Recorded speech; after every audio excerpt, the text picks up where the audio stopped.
Todos. Iniciamos en nuestra cuarta faceta de este diplomado y en este módulo entramos en la etapa de la controversia, la etapa en la cual tenemos que debatir líneas de pensamiento e ideas entre lo que conocemos como el reino y la religión. Lo que hemos escuchado del reino y la religión. ¿Por qué? Porque estas dos atmósferas no pueden convivir juntas. Aunque las religiones hacen vida dentro de los sistemas gubernamentales, siempre tienen que definir cuál va a llevar liderazgo por el asunto de las tomas de decisiones. Este asunto de la toma de decisiones increpa un poco más a ambas partes. Y esto no es desde ahora, desde tiempos antiguos, siempre en la etapa de la dinastía de los reyes, los sacerdotes y los profetas estaban en la cultura bíblica tratando de traer el pensamiento de Dios a los que estaban ejerciendo gobierno. Luego, la religión, por decirlo así, el organismo de creencia de las naciones estaba sujeta al pensamiento gubernamental. Pero cuando viene Cristo, establece una dinastía de hombres, de creyentes, donde dice la Escritura nos hizo reyes y sacerdotes, donde pareciera que el reinado y la religión iba a caminar de la mano, iba a caminar juntos. Con el paso de los años en la historia de los pueblos, ha habido un divorcio y la religión concentró su fuerza dentro del dogma y la tradición, mientras que el reinado en el poder. Pero Cristo, en su sacerdocio, mostró una brillante idea que fue en su tiempo de alguna forma transferida por Melquisedec, que es el sacerdote primario del orden en el cual el Mashiach, el Cristo, va a desarrollar las ideas y va a representar. Y allí tenemos que estudiar algunas vertientes. Incluso el apóstol Pablo trató de mostrarnos espiritualmente por alegoría cómo era este debate. En el episodio en el cual compara a Agar con Sara y sus descendientes. Dice que el hijo del hijo de la esposa o de la que de alguna forma directa Sara es de la promesa, era libre. Pero el hijo de la esclava de alguna forma era preso. ¿Preso a qué? ¿Cuál es la esclavitud de la cual nos habla la Escritura? ¿Y cuál es la libertad de la cual se está haciendo mención acá? Bueno, hoy en la iglesia, hablando del cristianismo y dentro de la estructura del judaísmo, también se enseña que hay una divergencia entre la religión y el reino de Dios.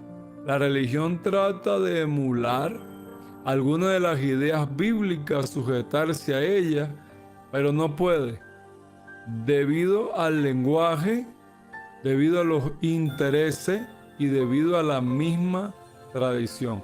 Aunque todos los pueblos y naciones en sí mismos tienen tradiciones, hay que evaluar si estas tradiciones de alguna forma afectan directamente o indirectamente los intereses del reino de Dios. En esta parte del diplomado, en este módulo, vamos a ver algunas controversias que van a definir por nuestras acciones qué influencia estamos manejando y bajo qué influencia estamos. estaremos nosotros desarrollando la tradición, dogma religioso, o de alguna forma estamos siendo representantes y expandiendo la cultura del reino de los cielos. Bueno, entrando en materia, la religión en su idea principal consiste en religar. Religare, que es el vocablo que la define, que es juntarle al hombre algún tipo de pegamento, algún tipo de esencia, sustancia, olor, el cual lo haga parecido, basado en aquella expresión bíblica, cuando toman a Pedro y le dicen, te pareces a ellos, hablas como ellos, te vistes como ellos. Pero lo de afuera nunca ha definido directamente lo de adentro. El parecido físico o la descendencia no nos hace acreedores del reino de Dios. Por eso Jesús dijo de Natanael, he aquí un verdadero israelita, hablando de que podían haber falsos. Y también dijo, no todo el que viene de Jerusalén es un judío. O sea, que de donde tú vengas o lo que tú te parezca no define en realidad tu identidad. Tu identidad va a ser expresada por medio de lo que practicas, tradición, cultura, de lo que hablas, tu lenguaje y en lo que tú inviertes o lo que te define, intereses. En realidad hay una pugna constante. Cuando hablamos del cristianismo, hoy en día en la iglesia se predica y se habla acerca del reino de Dios. Pero con lo que hemos estudiado el reino de Dios, tenemos que definir si verdaderamente el lenguaje está aunado a la idea del reino o el lenguaje está separado. Porque a veces tenemos una idea, pero lo que estamos emitiendo, el lenguaje está totalmente divorciado de lo que estamos nosotros queriendo transmitir o compartiendo. Entonces, hablando del lenguaje, porque un reino tiene un lenguaje, vamos a examinar algunas cosas en las que la religión está opuesta de forma directa. El primer punto es la bendición. La bendición. En la religión no podemos bendecir o no tenemos la autoridad para bendecir. ¿Sí? Se dice, mire, usted diga Dios te bendiga. Para eso de que te bendigo, bendecido, bendiciones, no, tiene que ser es Dios te bendiga. Porque Dios le dijo a Moisés, así bendecirás al pueblo. Jehová te bendiga como lo ha prometido. Y todo este tipo de conceptos. Bueno, ok. Vayamos a materia. El primer sacerdote y rey, como hablamos, fue Melquisedec. Y dice que él cuando vio a Abraham le dijo, bendito sea Abraham del Dios Altísimo. O sea, el sacerdocio original tiene en sí mismo el poder para bendecir. Recordemos que Moisés viene de una época tardía comparado con Melquisedec. Moisés viene de alguna forma a la intención bíblica mostrarlo por medio del desvarío, desajuste del pueblo, que necesita una ley que pueda condicionar al pueblo y pueda desarrollarlo para que tenga la capacidad de poder encontrarse con el Creador, pueda reunirse con el Creador. En esta imperfección de la ley es mostrada cuando la Escritura misma dice que en la ley no pudieron ser perfeccionados. Que dice esto, que la ley era mala de ninguna forma. La ley cumple el atributo para lo cual fue enviada: regular las acciones impuras o desequilibrio del alma del hombre. Pero en relación al reinado, al reino y a la bendición no tiene ningún efecto. En realidad, Dios capacitó a los hombres de reino para que tengan la autoridad para bendecir. La bendición es una estructura espiritual. Por eso Jesús, cuando entraba a un lugar, decía shalom, o sea, plenitud. Estén restaurados, estén completos, que tengan todo lo que necesitan, que tengan paz, sean bendecidos. Eso es lo que transmite el vocablo shalom. Y no solo eso, Jesús dice, a cualquier lugar que entre digan shalom, digan paz.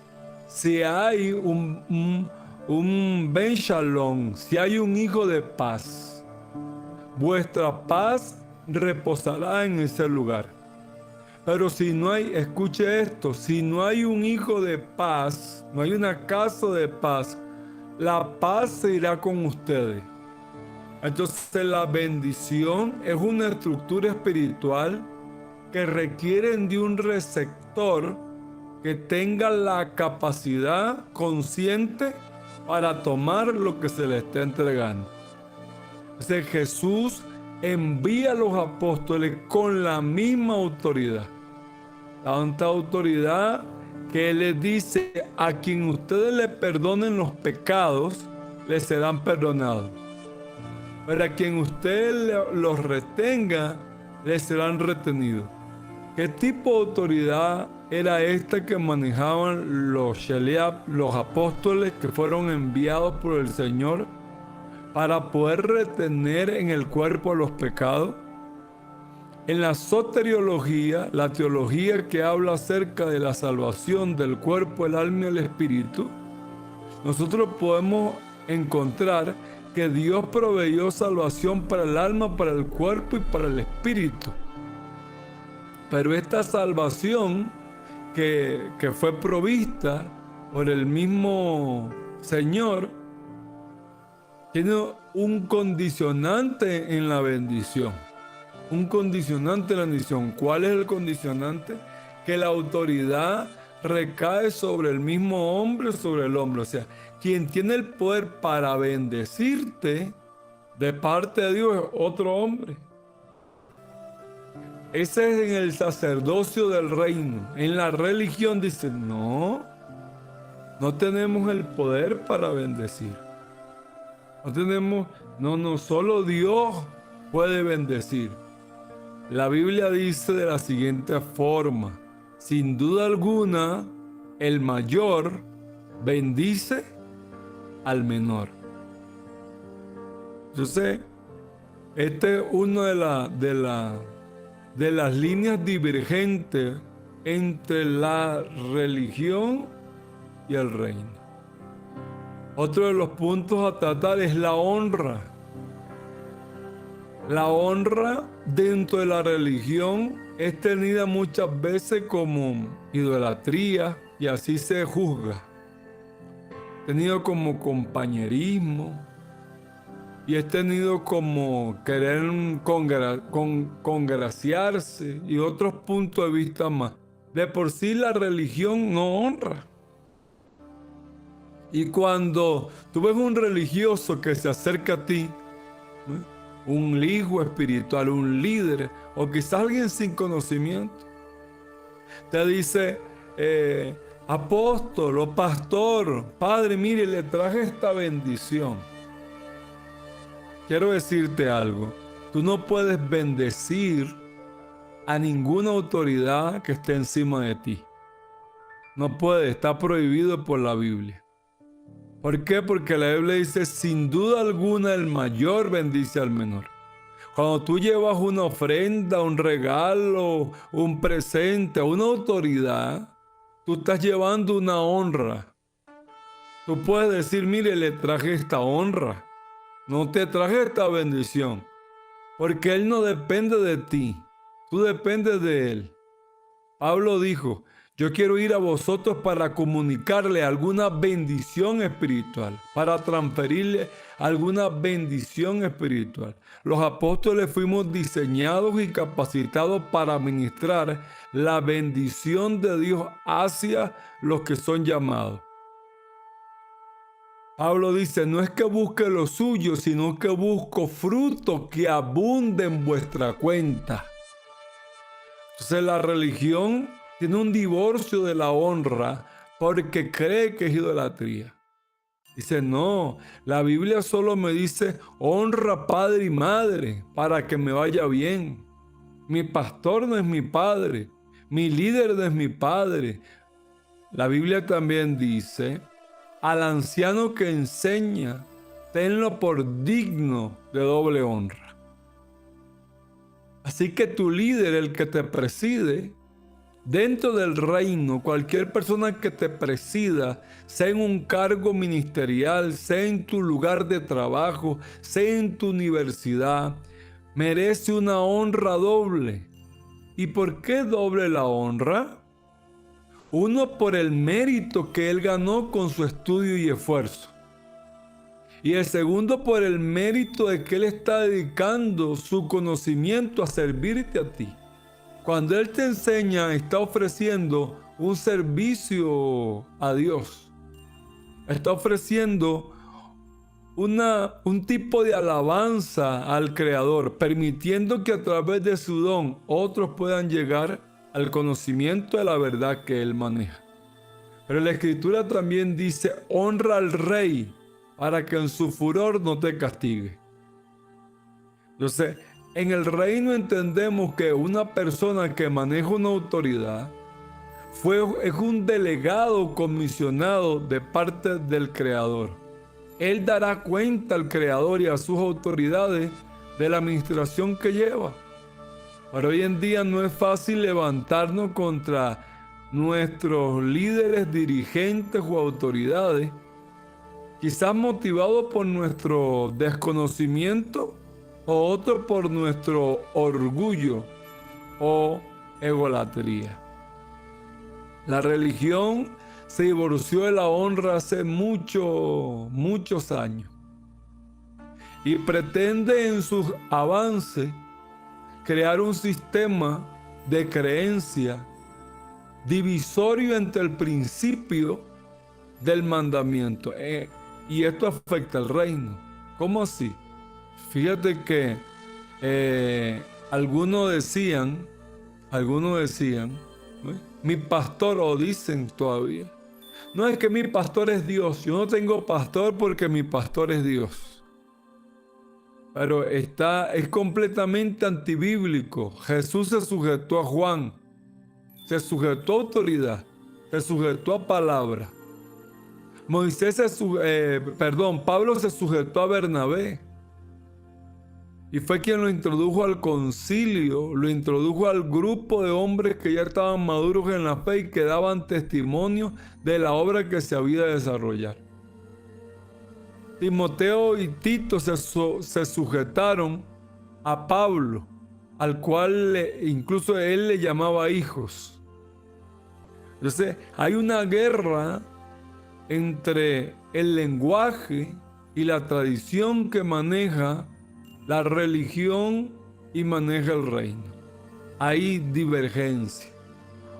Otro punto de vista es que el reino se establece, como hablamos al principio, por medio de una vez, de una casa, del modelo de paternidad. Y hablamos de que el principio de la escritura era Bereshit. Bereshit bara Elohim beshamayim tzaaretz. En el principio creó Dios los cielos y la tierra. Ahora, este Bereshit es una palabra compuesta. Bereshit, casa del principal. Hoy escucho representantes de los diferentes credos religiosos dentro del cristianismo, dentro del mismo seno del cristianismo, diciendo no hay paternidad. La paternidad es una moda. La paternidad no es bíblica. Jesús dijo, no llames padre a nadie. Ok. Entonces, fue el Creador quien instauró esta moda y fue el Creador el responsable de esto, porque el primer evangelizado, el primer hombre a quien Dios se le revela, le dice, yo te haré padre de muchas naciones. ¿Quién era este Abraham para poseer la dignidad de llamarse padre de las naciones? ¿Estaba Dios en Abraham restaurando la idea de poder albergar la atmósfera de casa, hogar, identidad, herencia sobre la humanidad? ¿O estaría el Eterno equivocándose? O lo que es peor, lo inventaría Abraham? Pero hay más exposición en el Antiguo Testamento y en el Nuevo Testamento acerca de lo que es la paternidad. David llamaba a Saúl padre. ¿Era Saúl el padre biológico acaso de David? Pero también Eliseo, cuando Elías fue tomado, le dijo: Padre mío, carros de fuego y gente de a caballo. ¿Era Eliseo el hijo de Elías en la carne? Tampoco. Jesús habló de esto cuando dijo que no fuimos engendrados de la voluntad de varón, sino de la voluntad de Dios, hablando de la paternidad. Pablo dice que era tomado de los judíos. Y explica para qué. Para dejar herencia entre los santificados. ¿Quién da herencia? Un padre. Pero también los apóstoles asumen el rol paterno y empiezan a desatar paternidad. Porque la paternidad no se enseña, señores. La paternidad en el reino se imparte. La paternidad no se enseña, la paternidad se imparte. La religión no conoce de paternidad. No conoce de vínculo. No conoce de herencia. No conoce de generar identidad. No conoce de atmósfera de casa. Está divorciado de esto. Pero Pablo le llamaba a sus discípulos hijos. Cuando vemos la carta de Pablo a Timoteo, dice: a Timoteo, verdadero hijo en la fe. Cuando vemos la carta hacia Tito, a Tito, hijo en la común salvación. Si vemos el escrito a Filemón, dice: si va por allí mi hijo Onésimo, recíbelo. O sea, el apóstol estaba dando paternidad. Nuevo Testamento.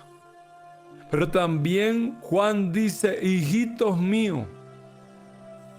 ¿De cuándo acá los apóstoles estaban usando el término hijo?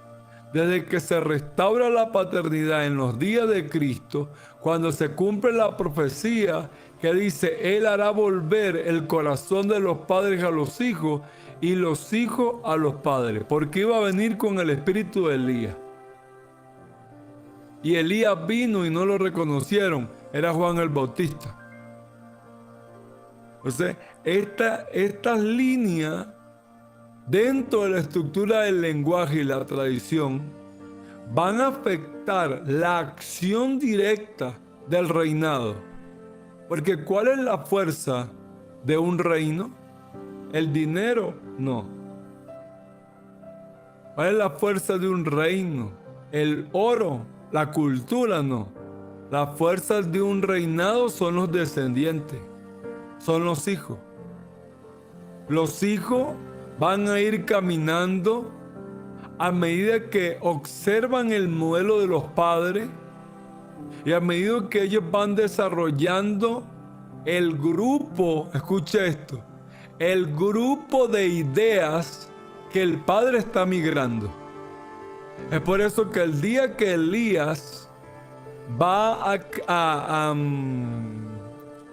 de alguna forma a romper el sistema que tenía Jezabel, mata a todos los profetas de Baal y de Acera.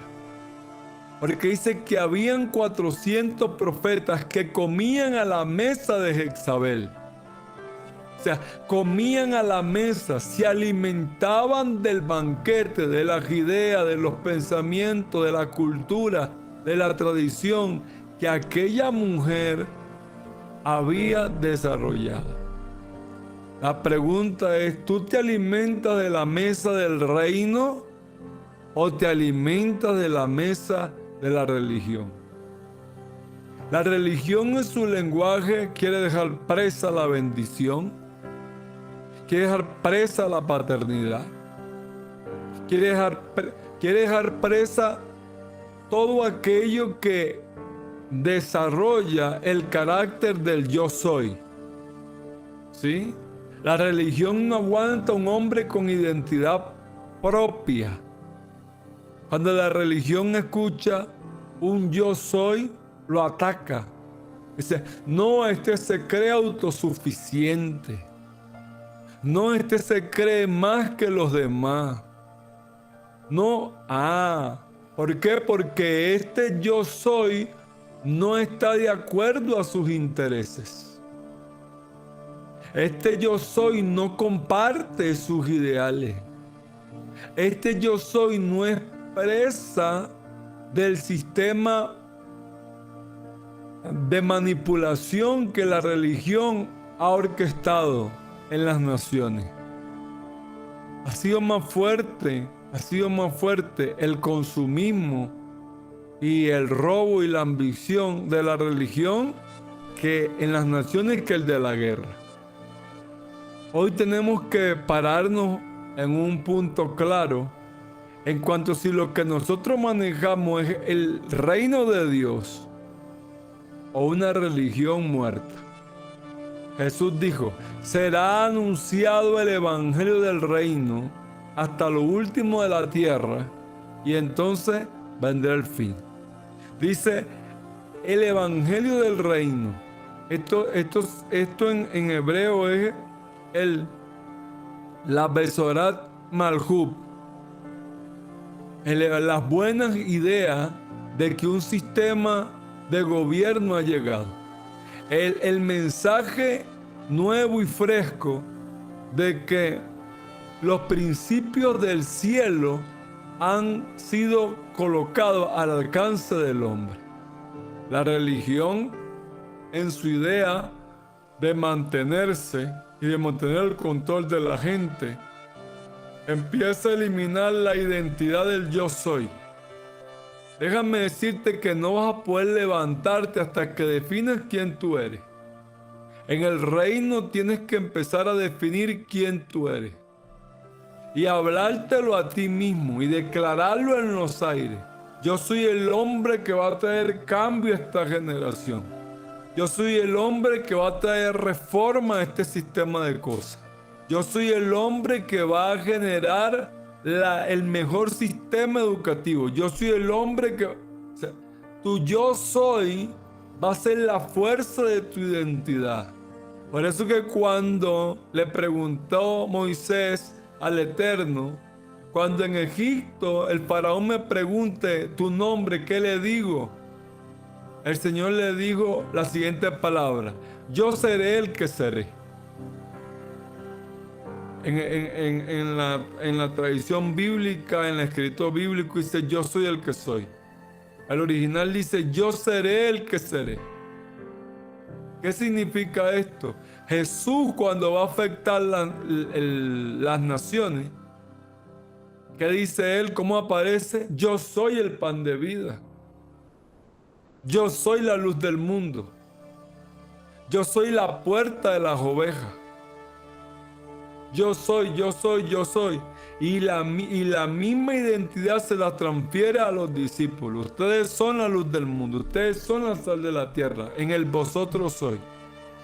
Ahora, personalmente tienes que tomar esa autoridad que no te dio el pastor, si eres un líder. Que no te dio el apóstol, que no te dio el profeta, que no te da la universidad, que no te da el instituto bíblico, que no te da la academia. Es la autoridad que te da el cielo. Mirad cuán gran amor nos ha dado el Padre para que seamos llamados hijos de Dios. Yo soy hijo de Dios. No puedes esperar que alguien aplique en ti el yo soy. Entonces la religión está divorciado de ciertos aspectos del lenguaje que van a interferir directamente en el avance de la posición del Hijo de Dios. Estamos hablando de que estamos en un reinado. Y en un reino, cuando tú posees, el otro es desposeído. Escucha esto. En un reinado, cuando tú posees, el otro es desposeído. Si la religión avanza, el reino es reducido. Y si el reino avanza, la religión es reducida. Tiene que haber una fuerza dominante. Los sistemas administrativos se deben rendir a las consideraciones del gobierno de Dios, sean cual sea. ¿Por qué? Porque el gobierno de Dios está asegurando por medio de los hijos la continuidad. Por eso dice, el mundo anhela la manifestación ardiente de los hijos de Dios. Y este es el tiempo de los hijos de Dios. Por eso dice la Escritura, en aquel día cuando venga el Mashiach, las cosas que son en parte acabarán. ¿Qué es lo que es en parte? En parte sabemos y en parte profetizaremos. En el mundo venidero no habrá apóstoles. En el mundo venidero no habrá profetas. En el mundo venidero no habrá pastores. Habrá la descendencia, los hijos de Dios, el linaje escogido, la nación santa, el pueblo adquirido. O sea, tenemos que ir adaptando nuestro espíritu y nuestra alma al lenguaje del reino, a la tradición, a la cultura del reino de Dios. La tradición de la religión posee otros intereses, de lo cual hablaremos en otro capítulo. Estos intereses están desasociados, escuche bien, están desasociados con el mundo de arriba. Porque el reino se trata de la influencia del mundo de arriba viniendo a nuestro mundo presente. Entonces vamos a evaluar los siguientes puntos. ¿Cuáles son los intereses de la religión? ¿Y cuáles son los intereses del reino? ¿Por qué? Jesús dijo, donde el hombre tenga su tesoro, allí tendrá su corazón. El corazón, que no es el músculo de carne, está hablando de la mente. Cuando le dice a un judío, póngase la mano en el corazón, instantáneamente lo va a hacer esto. No va a tocar su pecho, va a tocar su cerebro. ¿Y por qué? Porque él cree que en la mente es donde está posicionado su corazón. Por eso dice la Escritura, los justos tienen el corazón del lado derecho. Vamos a ir avanzando diversos temas donde vamos a ir confrontando ideas y vamos a ir alineándonos a lo que el reino de Dios en su expresión tiene para nosotros. Así que lo espero en el próximo capítulo, en la próxima clase. Vamos a ir repasando los puntos, hagan sus preguntas, usen el grupo chat, interactúen, que vamos a ir desarrollando la respuesta a medida que vamos leyendo. Así que, Shalom Ubrajot, paz y bendiciones para todos.